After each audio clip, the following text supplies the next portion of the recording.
Emotional Regulation Workshop Recording, Session 6. Hello everyone and welcome back to the final recording in our Emotional Regulation Workshop series. So we will begin this presentation by doing a brief recap of the most important points that we have covered previously. In the last session we learned about sadness, so what normal sadness looks like and reasons for why people might feel sad. When sadness starts to become problematic. We also looked at some ways of managing sadness in children. We then moved on to the zones of regulation and introduced you to the 4 different zones which categorize different states of alertness and how we feel. We looked at some ways that you can teach your child about the zones and why this might be helpful. Finally, we discussed parenting strategies such as modeling, where we teach children how we want them to act by acting that way ourselves.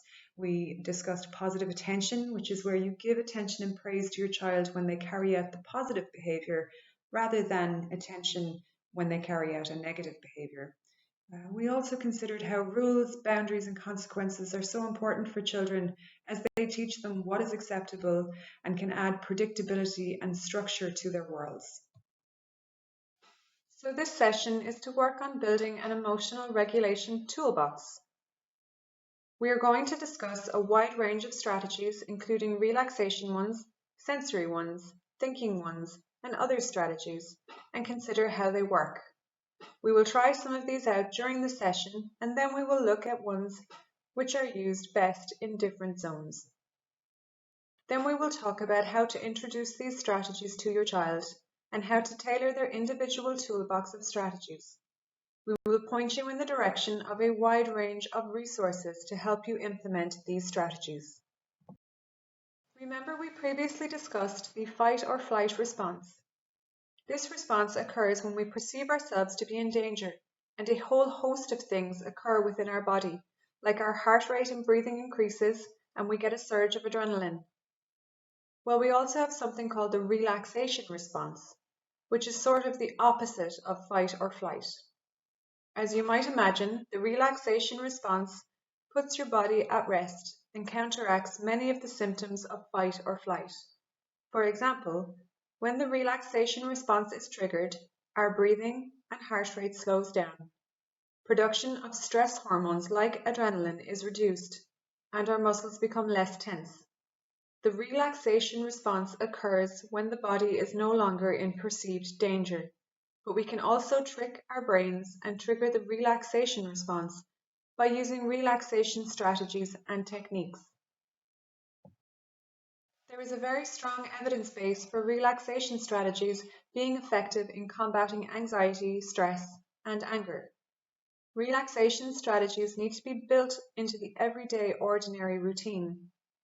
We might feel a little silly, giggly, or awkward at first, but once we get over this, relaxation strategies can be very helpful.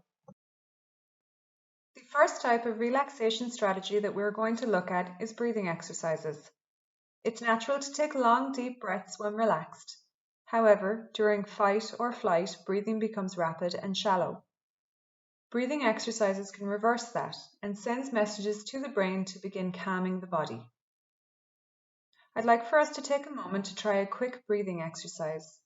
I now invite you to pause the recording and put the link in the slide into your browser for a quick, relaxing breathing exercise. Breathing exercises are a highly recommended strategy because they can work to calm the body at any time and place, even in the middle of stressful situations that are ongoing. Breathing exercises can be as simple as just taking 10 deep breaths, or you can follow more specific techniques. Some breathing techniques which you might like to try with your child include balloon breathing or one nostril breathing. Balloon breathing involves deep breathing, movement, and visualizing a balloon being blown up and let down. Step 1. Begin sitting comfortably, either on a chair or on the floor with your hands resting on the thighs. The shoulders, arms, and face should be relaxed. Step 2. Begin standing, feet hip-width distance apart, arms resting by the torso, shoulders and face relaxed. Step 3. Begin to breathe in and out through your nose. Step 4. Inhale, sweeping your arms overhead and imagine you are filling up like a giant balloon. Step 5. Exhale, slowly lowering your arms to rest in your lap or by your side. Step 6. Repeat for several rounds. With one nostril breathing, this is as simple as it sounds. Have your child place their finger over one nostril, then breathe in deeply. Next, switch your finger to the other nostril as you breathe out. Once you have exhaled slowly, switch nostrils and repeat. Practice this exercise for no more than 2 minutes. Some people, for example those with asthma or lung conditions, can find it difficult trying to inhale, hold, and exhale breaths for set periods of time. So if this is the case, then don't push yourself or your child too hard. Just do what is comfortable or change to a different breathing exercises which isn't focused on time. Asking your child to blow bubbles or a pinwheel or to breathe through a straw is also another way to slow down and control breathing. There are so many different types of breathing exercises available that we can't mention them all here. We have included more resources in links with this recording, and you will find many others online. Aim to ensure you and your child are breathing into their belly rather than the shoulders. Another relaxation strategy is progressive muscle relaxation. During the fight or flight response, the tensions in our muscles increase. Think about it. When we're very angry, we tend to tense our shoulders and clench our jaws and fists. This can lead to feeling of stiffness and even in the back and neck. Progressive muscle relaxation teaches us to become more aware of this tension so we can better identify and address the stress. The idea of this technique is to intentionally tense each muscle and then to relax the tension.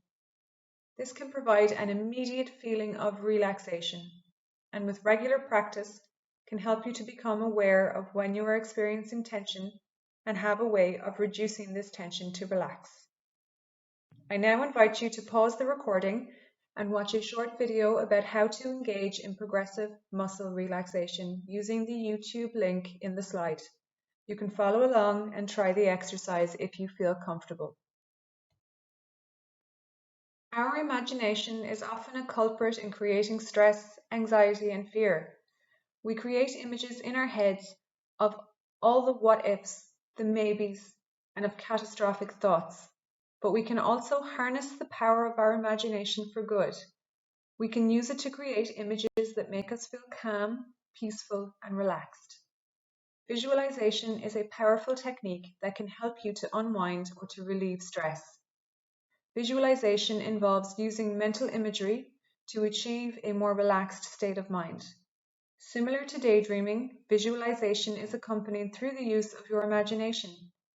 It helps you to relax by focusing your mind on more calming and serene images. To start, you would select a place that you find calming. This will differ for different people.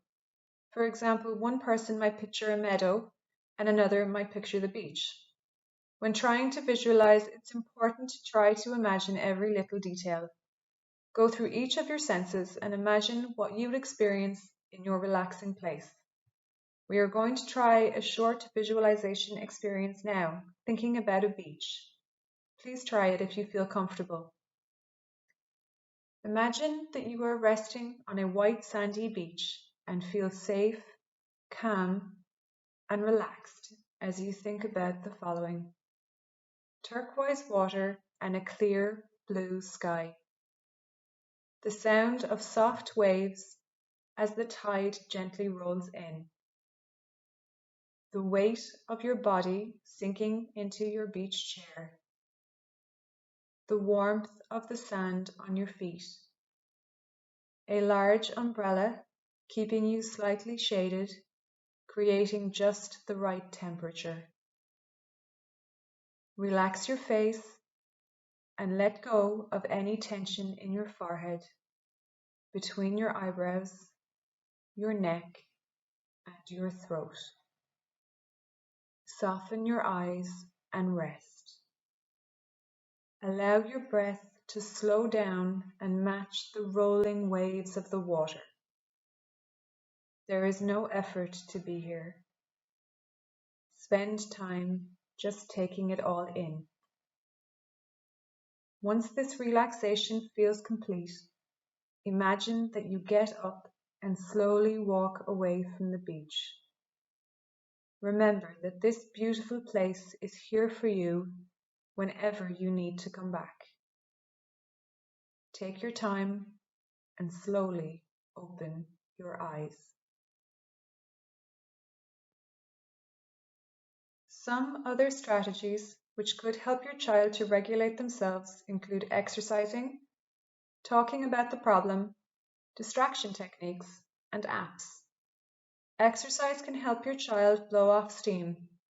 It helps to reduce stress and can also cause the release of endorphins, also known as feel-good hormones. The natural rhythm that is created in exercises such as running and walking also has a self-soothing quality.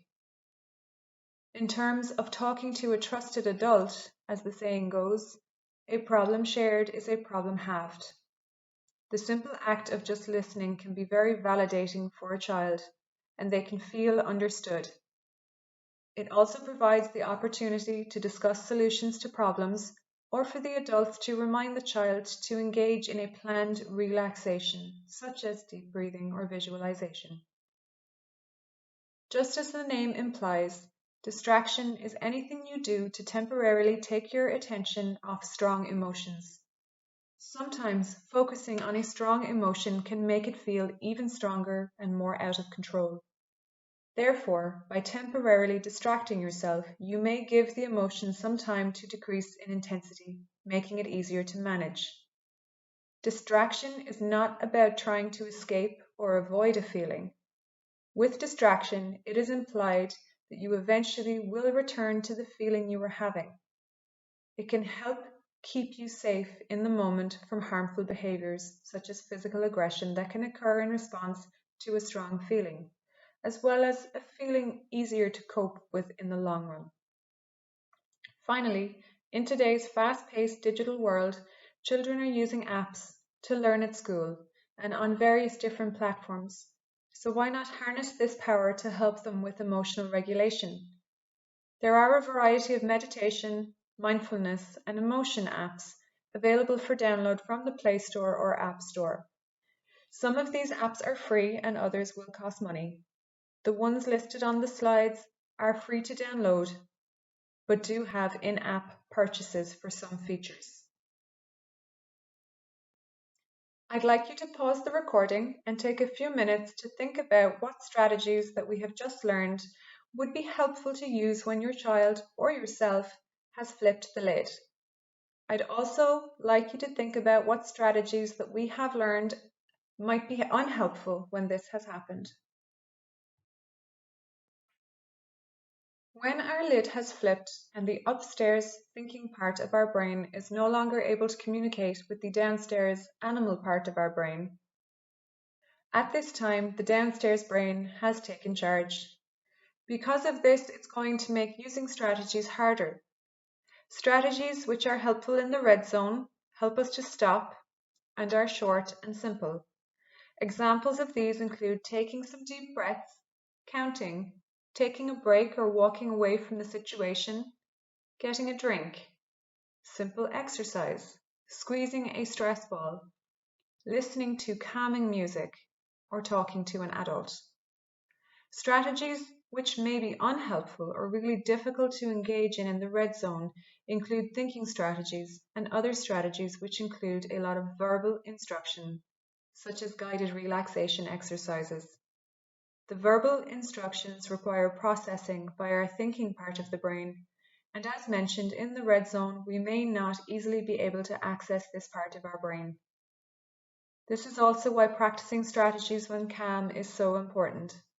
Regular practice can help automate the use of strategies therefore allowing us to bypass having to think about and select an appropriate strategy, especially when in times of intense emotional dysregulation. We would like you to take some time now to think about the following. How would you go about introducing these strategies to your child and integrating them into their lives? What problems do you anticipate? How could you overcome these problems?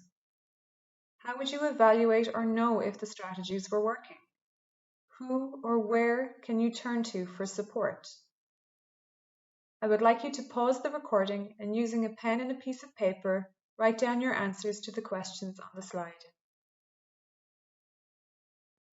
Every child and family situation is unique, so there is no wrong or right way of doing this.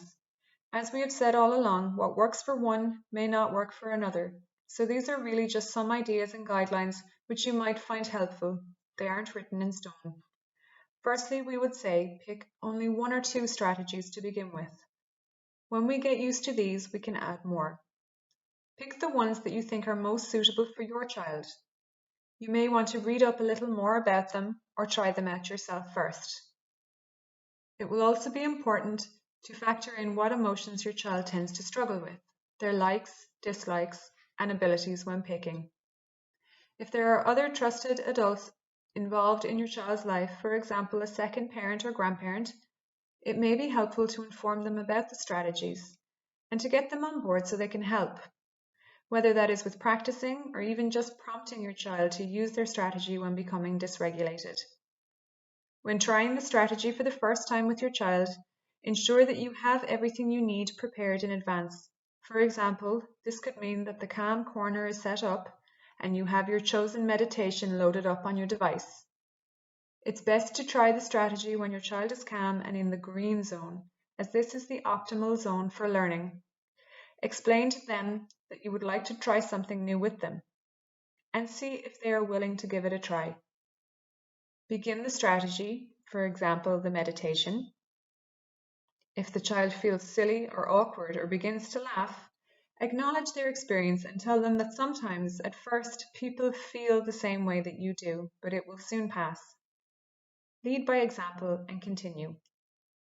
After completing the exercise, ask your child how they feel. For example, do they feel relaxed or sleepy, or do they feel no different? Pick a dedicated time and practice regularly over the course of the next few weeks. Daily would be ideal. Continue to check in around how your child feels having used this strategy. Can you notice any difference in your child? For example, do their shoulders look less tense afterwards? Comment on this to your child. Remember that this would be a helpful way to calm down when faced with big emotions. If you notice your child becoming dysregulated during the day, prompt, encourage, and facilitate them to use their strategy and offer them praise for using it. So we have just given some tips on how to implement and integrate strategies into your child's routine. Wouldn't it be great if it was all so simple and straightforward? Unfortunately, that isn't always the case, and it is likely that there may be some teething problems. Expect this and try not to blame yourself if things don't seem to be going to plan. Some problems that we may anticipate may be resistance to trying the strategies or not wanting to do them again after the first time. Try to understand your child's point of view. They may have a very valid reason for not liking a certain type of strategy. For example, some people find breathing exercises uncomfortable, and this is okay. Talk to your child about what sorts of things they think might be helpful. Offer them some options and ask them which strategy they would like to try. This will give them some sense of control and may make them more willing to engage. Another potential problem might be having other children around. We say get them involved in trying this strategy as well. This will be teaching them a healthy way to manage their big feelings also. If the other children are too young, try to pick a time that they aren't around. This could be after they've gone to bed, for example. In terms of evaluating the strategies, we want you to know that even as much as you want to, change isn't going to happen overnight. Like learning to ride a bike, it is a process, It's going to happen over a period of time, and this could be weeks to months. It's going to require patience, practice, and persistence, and there will be bumps and falls along the way. Changes you may notice along the way include the strategy used actually makes them feel calm when they practice it. Your child is in the green zone more frequently. Heightened emotions, challenging behaviors, and lid flipping occurs less and for shorter durations of time. Your child uses the strategy when prompted, and it is effective in regulating their emotions, to the final point of when the child recognizes themselves that they are becoming dysregulated, that they use their strategy without prompting. Finally, being a parent is hard. This stuff may be very new and overwhelming to you, and that's okay. We all need support at times. You could seek support from other trusted adults, for example, your partner, friends, or your own parents. There are also plenty of community resources available, for example, your GP, Family Resource Centre, Bernardo's, and Reach Out for Parents. The Psychology Service will also be offering post-group consultations if you feel the need for some extra support in implementing these strategies. Okay, I know you have been absolutely bombarded with information today, and thinking about how you would even start to implement these strategies with your child may seem overwhelming and scary. Before we go anywhere near this, I'd like to take a few moments to focus on you and your well-being. Take a moment to check in with yourself and to note how you are feeling. Are you feeling tired, overwhelmed, energized, excited, or even proud? You should absolutely feel proud. You have stayed the course and viewed all of these sessions. As parents, it takes a lot to juggle everything you have going on, whether that was giving up free time, booking time off work, arranging childcare, or changing your schedule to fit this in. All of this is no mean feat. We think you should take some time to recognize your efforts because we do. We know that sometimes parents might feel embarrassed or ashamed to look for support, so we want to thank you for your bravery and putting your child's needs above those feelings. You have clearly shown how much you care and how dedicated you are. So give yourself a pat on the back, be kind to yourself, and remember that you're doing a great job. There is already enough pressure on parents and families without the worry of being perfect or needing to get things done right all of the time. A bit like Goldilocks choosing her bed or bowl of porridge, the best parent isn't the one who parents most, and certainly not the one who parents least, but the one who parents just the right amount. We would like you to focus on being good enough. Good enough parents don't strive to be perfect parents and do not expect perfection from their children either.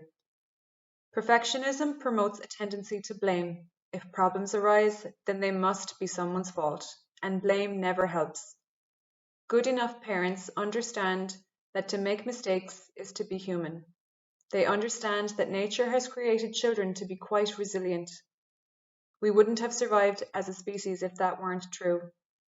As long as parents don't mess up too badly, and sometimes even if they do, there can be repair. The children will turn out okay, and okay is good enough. After all, there's no gold medal for parenting. So when we talk about how you can implement emotion regulation strategies in your child's life, we ask that you be patient and not to be too hard on yourself. Trying to put these in place and use them is hard. There will be mistakes. It will take trial and error. They may work some days and not other days. Some days you and your child will forget about the strategies entirely, and that's okay too. So long as you keep trying and keep practicing and you seek support when you need it, then there will be progress. We are going to recommend 2 activities to do at home this week. We have chosen these as we hope they will leave you feeling energized and motivated to begin working on implementing some of these strategies with your child. Firstly, we would ask that you set aside some time this week to engage in a self-care activity. Pick something you like perhaps carving out some time for a bubble bath or scheduling time with your family or friends, or even just some alone time. You and your needs are important. As we've said before, you cannot pour from an empty cup, so make sure you have time to look after yourself and to replenish yourself. The second thing that we would like you to do is spend a bit of time thinking about the pros and cons of trying to implement these strategies with your child. It may be useful to write them down on a piece of paper for your own reflection. A con could be something along the lines of, it's going to be hard work. Alternatively, a pro could be something along the lines of, it could actually work. Doing this list allows you to visualize different aspects of a decision and potential outcomes so that you can make a more thoughtful choice about whether to engage in this or not. If you do choose to engage and down the line things aren't going well or you're feeling a little unmotivated, look back on this list and it may help you to get your mojo back, as you will be reminded of all the reasons why you began trying so hard in the first place. Thank you for viewing our Emotional Regulation Workshop series, and remember, it is the hard days, the days that challenge you to your very core, that will determine who you are. You will be defined not just by what you achieve, but by how you survive. Thank you.